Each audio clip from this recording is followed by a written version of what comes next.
Hi everyone, నమస్తే. Welcome to our channel. ఎలా ఉన్నారండి? అందరూ బాగున్నారా? ఒక మంచి రుచిగా ఉండే స్నాక్ లేదా అన్నంతో సైడ్ డిష్గా కూడా బాగుండే ఒక కొత్త వంటనైతే చేద్దాం.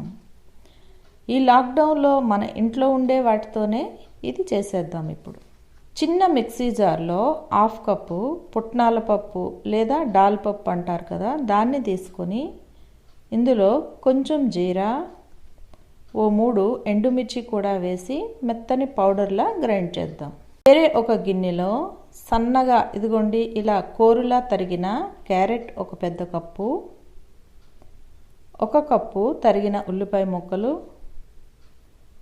ఓ 4 తరిగిన పచ్చిమిర్చి ముక్కలు, కొంచెం కరివేపాకు తరిగినవి కూడా, ఓ 4 రెమ్మల తరిగిన కరివేపాకు, తగిన ఉప్పు, 1 స్పూన్ పసుపు, 1/2 కప్పు బియ్యం పిండి వేసుకున్న తర్వాత మనం మిక్సీ చేసి ఉంచుకున్నాం కదా పప్పుని, ఆ పౌడర్ కూడా ఇప్పుడు ఇందులో వేసేసి అస్సలు నీరు వేయకుండా ఇలా బాగా కలుపుకుందాం.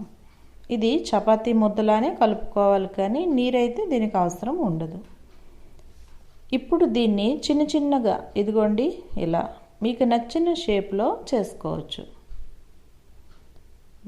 వడలు చేసుకుంటాం కదా ఆ షేప్లో కానీ, లేదా ఇదిగోండి ఇప్పుడు మనమైతే స్క్వేర్ షేప్లో చేసుకున్నాం ఇలా కానీ. ఇలా అన్నిటినీ కూడా చేసుకుని ఒక ప్లేట్లో పెట్టుకున్న తర్వాత పాన్లో ఆయిల్ వేసి వీటిని ఒక్కొక్కటిగా ఇందులో వేసేద్దాం.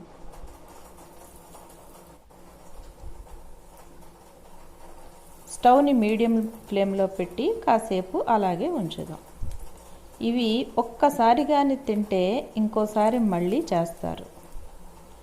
దీన్ని నేను తిన్నాను కాబట్టి ఖచ్చితంగా చెప్పగలను, దీని రుచి అయితే చాలా బాగుంది, పిల్లలకు కూడా నచ్చుతుంది. మనం వేసేవన్నీ కూడా హెల్దీనే కదా. సరే, ఇప్పుడు ఇంకోవైపు దీన్ని ఇప్పుడు ఇటు గోల్డెన్ కలర్ వచ్చిన తర్వాత ఇంకోవైపు టర్న్ తిప్పేసుకుందాం. చూడండి ఎంత మంచి కలర్ఫుల్గా కనిపిస్తున్నాయో. కంటికి నచ్చితే కడుపుకు నచ్చుతుంది అని పెద్దలు చెప్తూ ఉంటారు. ఇది కంటికి నచ్చుతుంది, కమ్మగా రుచిగా నోటికి కూడా నచ్చుతుంది. స్నాక్గా తిన్నా, లేదా పప్పుచారు అన్నం పులుసు అన్నాలతో లేదా పెరుగన్నంతో తిన్నా కూడా బాగుంటుంది. ట్రై చేయండి. అయితే ఎలా వచ్చిందో కామెంట్స్లో చెప్పండి. Thank you for watching. రేపటి ఇంకో వీడియోలో మళ్ళీ కలుసుకుందాం. Have a good day. Bye.